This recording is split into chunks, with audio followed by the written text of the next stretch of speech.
Magandang araw mga kabarako, panibagong araw, panibagong vlog. So muli, ihatid ko si Barako Jr. sa kanyang school, and then ako diretso sa work. Yan. Ano bang meron? Ayun, maganda na yung weather ngayon. Maaraw na, and then -2 na lang. So sa hapon, mga 1 PM, 1 degree Celsius, 2 degree hanggang gano'n na lang. So, ang snow, unti-unti nang nalulusaw ang ating obserbasyon. So, yun lang mga kabarako, hanggang sa muli. Mamaya ulit. Tingnan natin kung saan makakaabot ang vlog na to. Let's see. Stay put lang kayo dyan. Bye. Andito na tayo ngayon sa school. Hihintay lang ko ng konting oras. 8 ko na lang, 5 minutes. Dadalhin ko na si Aston doon kasi magta-time na, nagbe-bell na. So yun. Ayan ang mga bata naglalaro kasi maganda yung weather. Kahit mais na yan, naglalaro ang mga bata.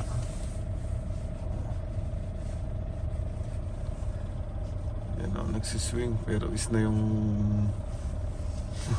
yung paligid. So hindi nga ganun kasi yung kalamig. Doon yung school. Andun, tatawid lang. Ito na ako sa workplace. Pasok na tayo. Let's go.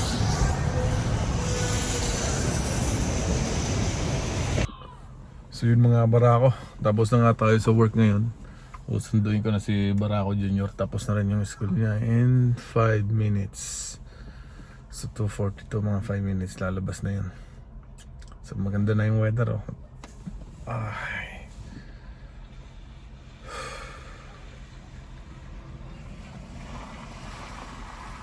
Wala pa. Konti na lang yung isna, nalulusaw na.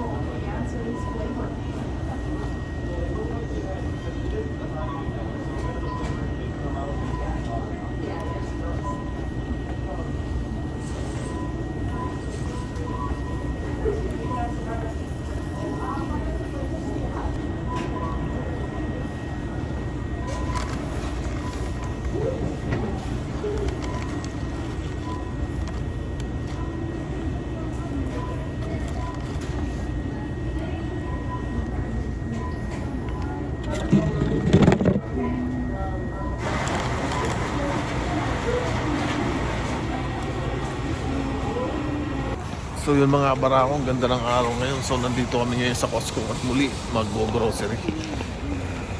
So let's go.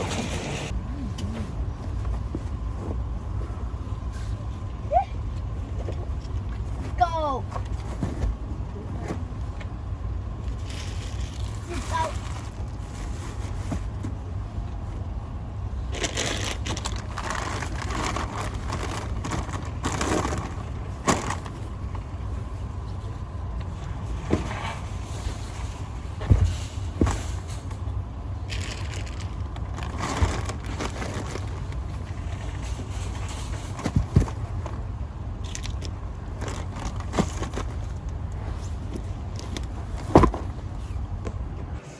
So yun mga Barako, tuloy natin yung vlog na to. So gabi na, nanonood na ako ng laro ng Lakers at saka Oklahoma Thunders. Yun. Masyadong maipakita, baka mura ni YouTube. So yun. Sana makuha na ni Lebron ngayon yung kanyang minimiting puntos. Kailangan siyang makakakuha na lang ngayon. Half time, maka 16 na lang. So yun na lang yung kulang niya. Sana makuha na niya para makuha niya yung pinakamataas na puntos bilang isang player ng NBA. So sa ngayon ang may hawak niya si Kareem Abdul-Jabbar. So time check, 9:30 na PM. So Lang, manonood lang ako. Ayoko kung matatapos yung vlog na to. May ilang minutes pa lang to. Kaumpisa lang kanina. Si Barako Junior matutulog na maya maya. So yun lang. Tingnan natin kung makukuha niya. Maya update ko lang kayo. So yun na nga mga kabarako. Nakuha na ni LeBron James yung puntos na kanyang inaasam-asam. So 38,000 mahigit yun. Siya na yung number 1 sa pinakamadaming score. So yun. Third quarter nakuha na niya. So may isang quarter pa. Ayun, hanggang dito na lang muna ulit. Bukas na lang natin tutuloy ang vlog pangatlong araw. See ya. Magandang umaga mga kabarako. So nag-i-snow na naman. Nagulat ako doon na biglang nag-snow. Oh, nadulas ako. Hindi ako ready doon ah. Nadulas ako. Come here. Ashton. Let's go. Nadulas si Ashton. So madulas yung daan. So yun talaga. Madalas yung pathway. So ganun talaga. Okay lang madulas dito. Sanay naman yung mga bata na madulas. Baka may bash ako. Sanay madulas yung mga bata dito. Naglalaro nga yan ng ice skating eh. Nadudulas ang mga yan eh. Minsan pag uwi basang-basa yung snow pants nila. Naka-snow pants naman yan. So yun lang mga kabarako, nadulas ako dun ah. Hindi kinaya ng ating boots. O sige, papasok muna kami. Bye.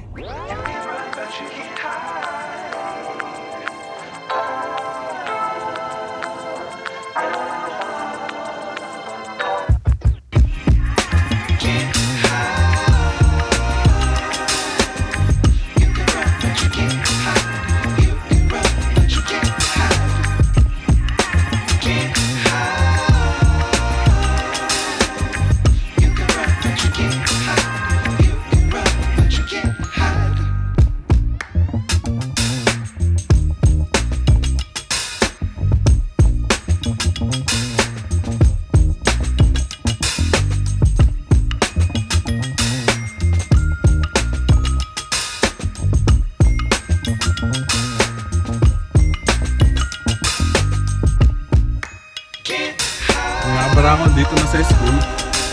So again, idadrop ko lang si Barako Junior. Nag-i-snow nga. Kahapon lang maaraw, ngayon ma-snow. Ganun talaga ang Alberta weather, paiba-iba. Parang yung iba dyan hindi maintindihan ang panahon. Talanding panahon. So actually February pa lang naman. So ganun talaga mag-i-snow pa. May mga pagkakataon na nag-i-snow pa. Yan talaga dito sa Alberta. Ang spring talaga dyan, March katapusan pa to April yan. So yun, ganun pa rin. Pasok pa rin sa work kahit paanong snow yan. Sana hindi na tayo madulas. Bye. Ayun, pasok na ako sa work. Traffic So let's go. Ganyan na agad yung daan ngayon oh. May snow. Pahapon malinis na eh.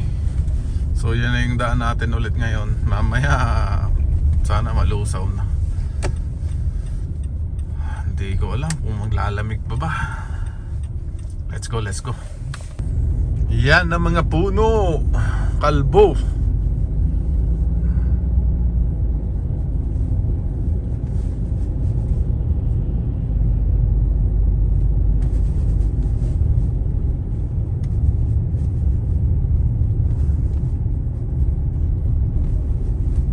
So yun mga kabarako, nagpunta lang ako dito sa bangko. May inaayos lang akong konti. Yun o, ATV Financial, baka naman. So may pinix lang ako sa aking account. Nilagyan lang natin ng kwarta. Hindi. Tinignan natin kung may laman. Magta-transfer kasi bla bla bla. So anyways, galing tayo sa bangko. Ang ganda ng weather na ngayong hapon. Kaninang umaga nga nag-i-snow, di ba?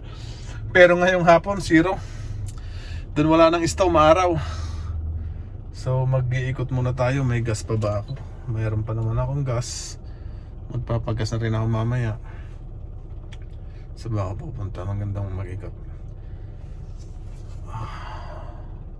Let's go. Tingnan natin kung saan tayo makakarating nito.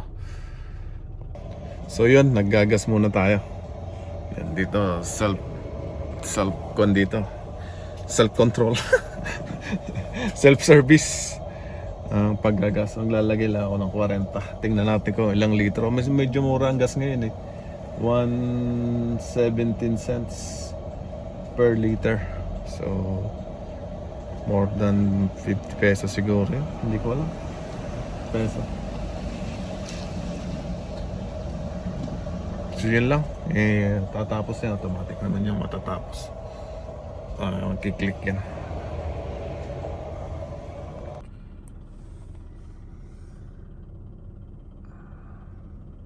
So yun, mga kabarako, andito ngayon ako sa Red Deer Polytechnic School. Dito sa Red Deer Polytechnic School. Dating Red Deer College, ito yung school dito sa Red Deer University. Hindi na siya university ngayon, dati university. So ang laki nito. So sa mga nag-a-apply ng international students, ito yun. So dito yun. Dati nakapag-exam na ako dito, nag-English test ako. Dito ako nag-English test dati. Dito sa ako na to. Tayo lalabas ako.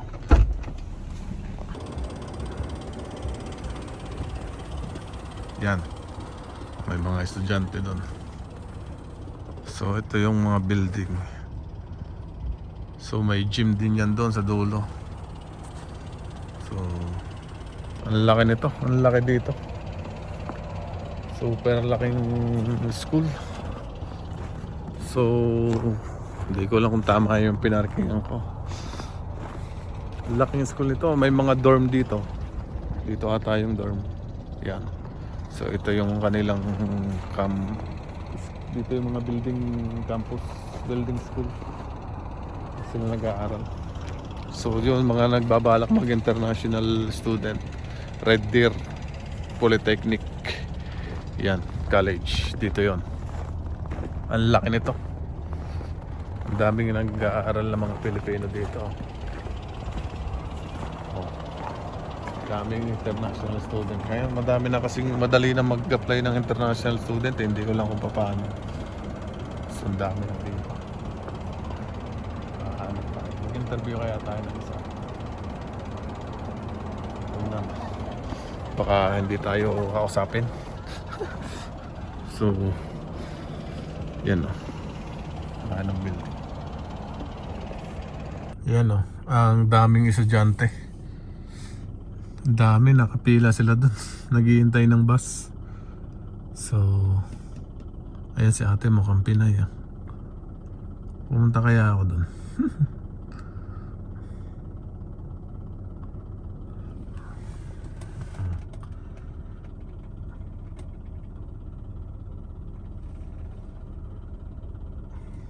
Ayan yung building Laki niya, hanggang dun. Kasi yung magandang pathway ngayon pag mag-a-apply dito ay itong international student, pinakamadali na nga. Pero alam ko medyo magastos Pwede namang i-check sa website ng Canada. Ilalagay ko dyan ang yan, lalabas dyan yung website ng Canada. Ilalagay ko dyan. So kung gusto nyo mag-apply ng international student, i-check nyo na lang dyan. Kung doon kasi alam ko pag pipili ka ng institution, ng school kung saan mo gustong mag-apply. Kung Red Deer, ito yung Red Deer College. Dito yon. So madaming napasok na ngayon dito simula ng after pandemic. Ang dami nang na-approve na mga student. Mga nakikita ko nag-work na yung iba. Kasi pwede nga mag-work pag student Tapos habang nag-aaral, yun. So wala akong ma-interview dito, medyo nahihiya ako. So siguro next time maghahanap tayo ng ma-interview dito for the vlog. Magtatanong tayo kung ano mga ginawa nila, kung gaano katagal naghintay, kung ano bang process Pinas nga, kung paano. So yun ang tatanong natin. Maghahanap lang ako ng makakilala na ganun ang ginawa. Magtatanong tayo. So yun lang, ikutan natin itong campus, itong maliit na campus na ito. Okay. Yan, ang laki dito. Ayan yung isang building ata. Kung ata yan, dorm. So ito din dorm. Ito mga dorm pala to. Ayan o. College site, Bethany College Sites Residence Administration. So residence administration to. Yan, ito residence. Ang laki. Ang laki talaga nito. So pupunta tayo dun sa gym nila. Ayan o, yung residence nila, yung accommodation ata. Ang tawag dyan ay dorm. Ito naman yung gym dito. Titingnan natin kung makakapasok tayo. Ayan o. Dyan ng hockey, ginaganap hockey. Canada Game Center. Ayan, Gary Harris. Ito sa loob to ng campus ha. Laki ha. Laki niya, ang ganda sa loob. Tingnan natin.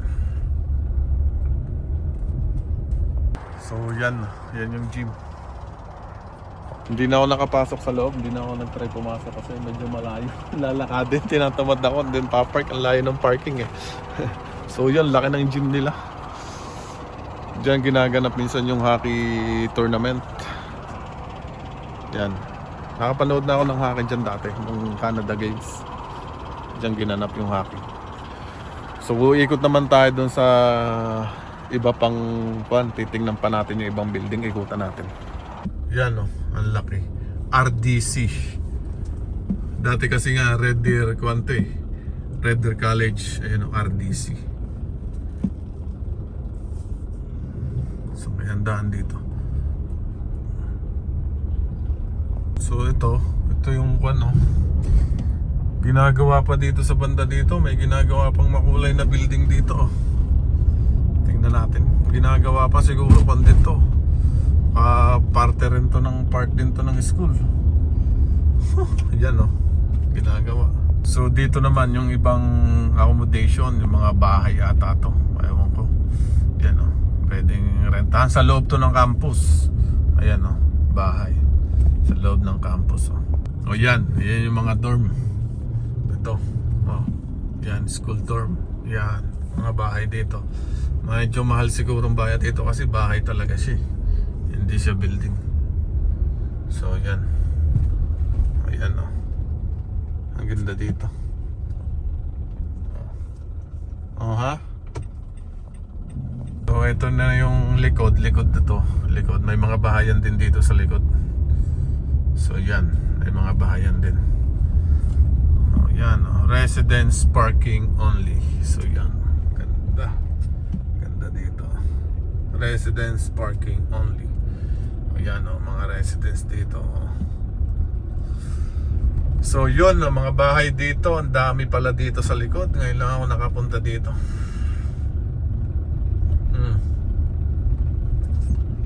Ito yung school.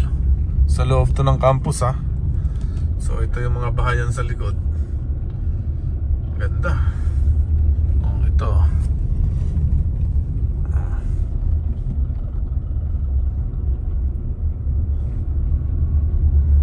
Dito ang dami.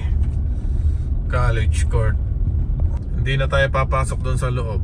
Yan residence row house, residence parking only. So yun, ang daming bahayan pala dito sa loob. So ito palabas na to. Siguro may daan dyan, may access papunta ng mga school building. So ito yung soccer field. Sa summer maganda yan. Yan.